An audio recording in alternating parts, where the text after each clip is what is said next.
wabarakatuh. Semoga semua sehat. Jumpa lagi di BSR Podcast bersama saudara. Ya, hari ini sendiri dulu.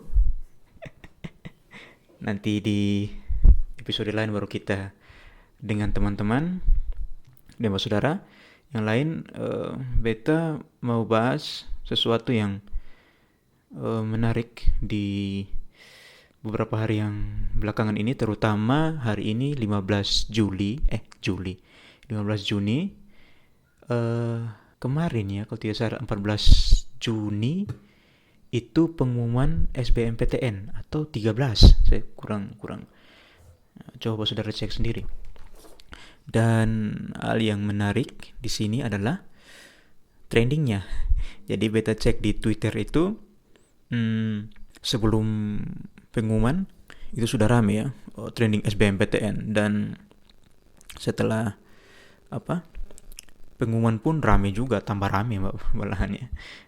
Banyak yang posting kartu SBMPTN-nya itu diterima dan seterusnya. Tapi ada juga yang kecewa. Saya pikir masih ada jalur mandiri kalau mau di negeri. Ya kalau mau putar setir ke swasta ya tidak masalah juga sih. Ya, karena saya selalu berprinsip bahwa kuliah itu dimanapun kita mendapatkan hal yang sama, apalagi di era digital seperti sekarang ini.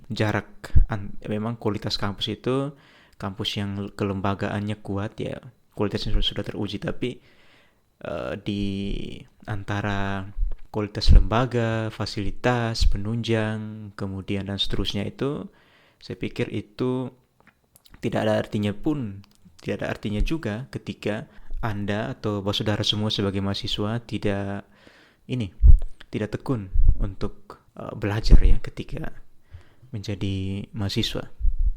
Oke, jadi ya yang trending itu SBMPTN, seleksi bersama masuk perguruan tinggi negeri. Nah, setelah itu yang menarik buat saudara adalah trending yang sampai hari ini nih, ketika beta take ini podcast 15 Juni, itu adalah trendingnya sekelas UI. Ya, kenapa sekelas UI ini bisa trending? Karena ya satu hari yang lalu itu UI, Universitas Indonesia, salah satu universitas yang luar biasa ya. Saya pernah satu kali ke UI 2019, naik bisnya saja keliling-keliling itu luar biasa itu. Luas UI itu tuh mungkin sudah, kalau di NTT sini mungkin sudah bisa 2 desa itu. Ya, jadi luar biasa UI ya, kampus yang sangat harum namanya lah, dan selalu 3 besar terbaik di Indonesia ya.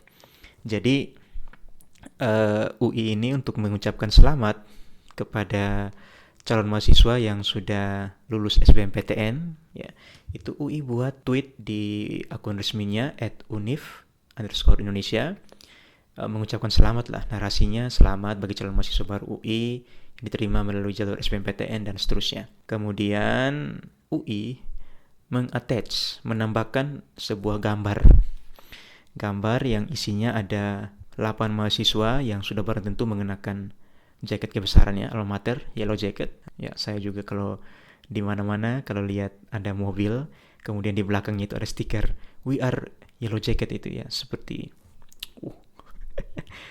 merasakan rohnya itu ya, bahwa ketika yellow jacket itu luar biasa. Ya, jadi pengen juga pakai yellow jacket, tapi ya tidak bisa. Ya, jadi gambarnya seperti itu. Ada 8 mahasiswa pakai jaket alma mater, dan yang diperbincangkan oleh banyak netizen ini adalah ini desainnya backgroundnya itu seakan-akan mahasiswa ini ada di atas angkasa ya. Jadi ada cahaya, kemudian ada awan, dan ini diperbincangkan hangat lah, sampai trendingnya itu, ini saya pantau 3.893 tweet loh, sekelas UI itu trendingnya ya. Jadi saya lihat yang paling banyak itu repost, yang paling populer. Nah, ini dari banyak komentar negatif, ada satu yang komennya lumayan bagus. Banyak yang bilang sekelas UI gini gitulah. Menurut gua justru kreatif ini konsepnya. Adaptasi dari meme yang udah nggak asing lagi. Jadinya fresh dan nggak boring. The designer knows what they are doing, but nargetin Gen Z. Ya, oke. Okay. Also, selera humornya bagus, but PPL take this way too serious. Oke. Okay. Diapresiasi tapi ya artinya desainnya untuk milenial, tapi ya desain kayak gini banyak yang menghubung-hubungkan dengan sinetron bahkan. Ya, tapi menurut saya ini di balik desainnya yang ini ada yang komen seperti ini. Katanya sekelas UI desainnya kayak gini. Udah kasihan yang ngedesain ini pasti sekarang lagi dibully sama teman-temannya. Oke. Lagi dibully dan seterusnya. Dan ini ya kalau saya lihat ini sebenarnya desainnya tidak masalah sih menurut saya. Desainnya itu terkesan maknanya ini menurut saya pribadi sih. Maknanya itu mahasiswa-mahasiswi yang sudah datang di UI, yang sudah lolos SBMPTN itu akan mencapai masa depannya itu lewat kampus ini. Ya, masa depannya itu apa? Ya masa depan itu kan biasanya kita identikan dengan angkasa, dengan uh, angkasa yang cerah ya. Kalau saudara lihat di desainnya kan angkasanya cerah, ada awan-awan, tapi awannya cerah, ada cahaya masa depan. Nah, itu kan melambangkan sesuatu yang positif ya. Jadi tidak masalah sih. Tapi namanya netizen Indonesia ya. Kalau tidak ada digoreng itu kan kayak ada yang kurang itu. Oke, Pak Saudara, itu ya. Jadi setelah SBMPTN trennya itu yang pertama diikuti dengan hashtag sekelas UI, bukan hashtag ya, tapi banyak kata yang muncul itu. 3.893 tweet.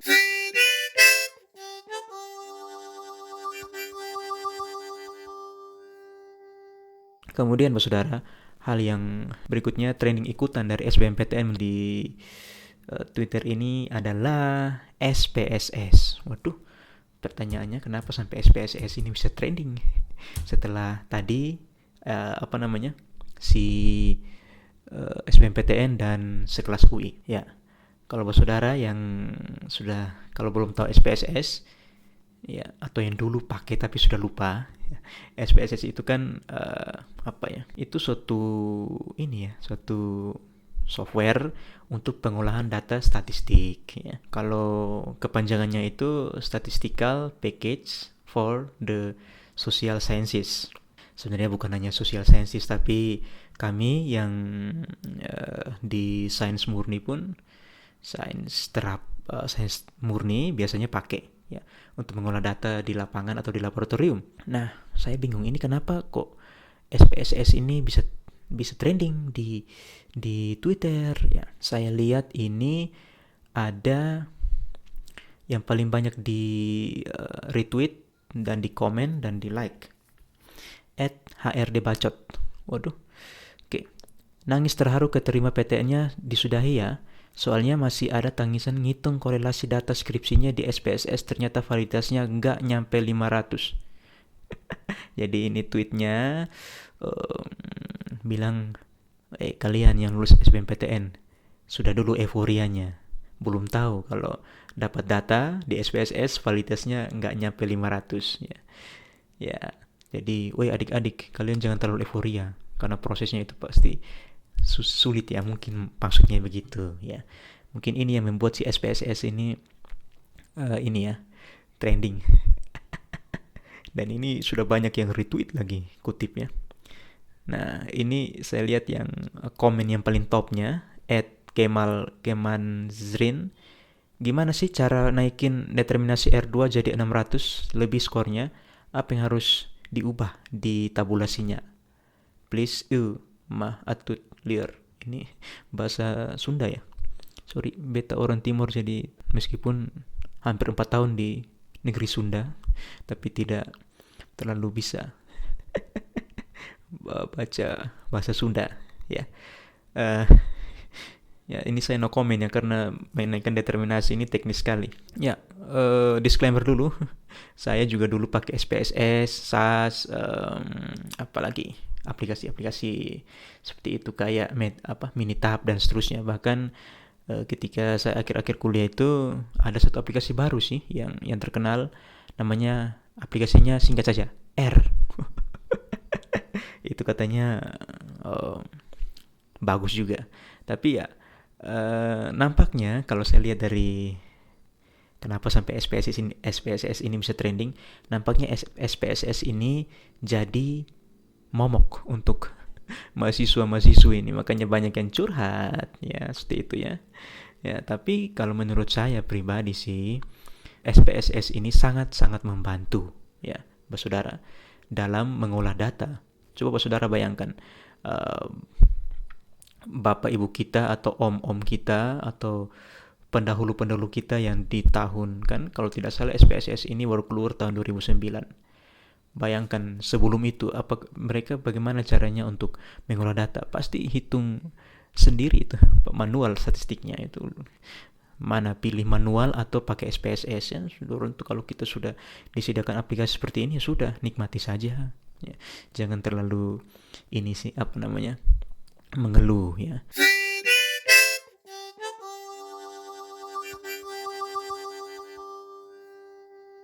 Kalau teknisnya ini saya kasih pengalaman lah. Kalau pengalaman saya kan saya uh, ilmu murni ya, bukan sosial.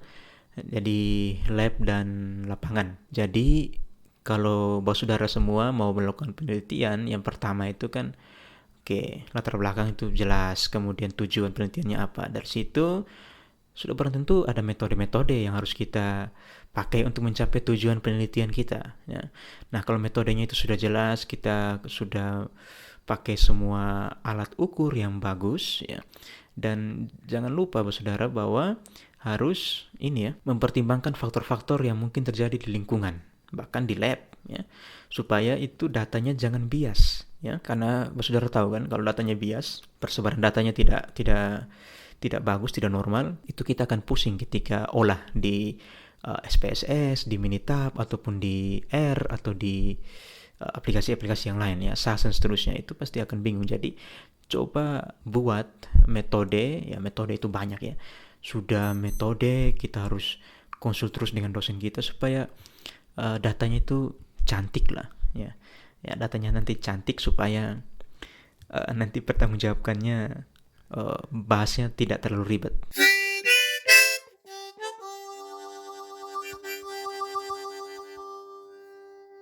Ini ada tweet yang menarik juga dari @disti_prahintia. WKWKWK.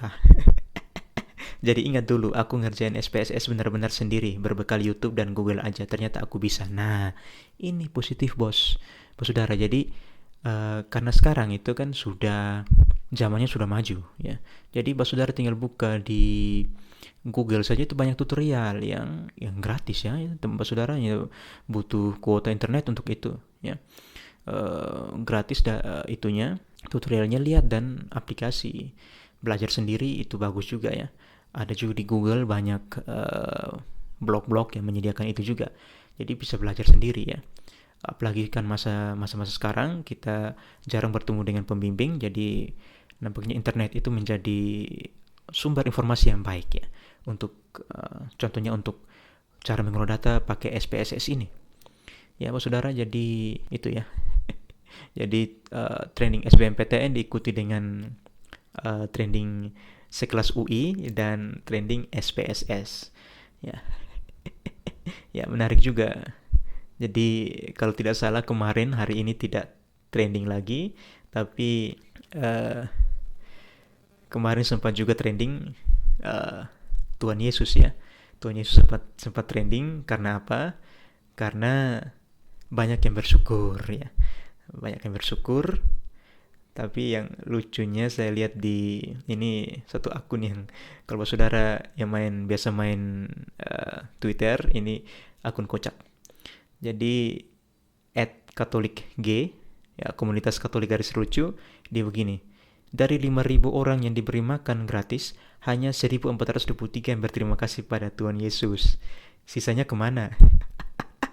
Jadi dia sambil screenshot ini trendingnya untuk kemarin itu 1.423 tweet yang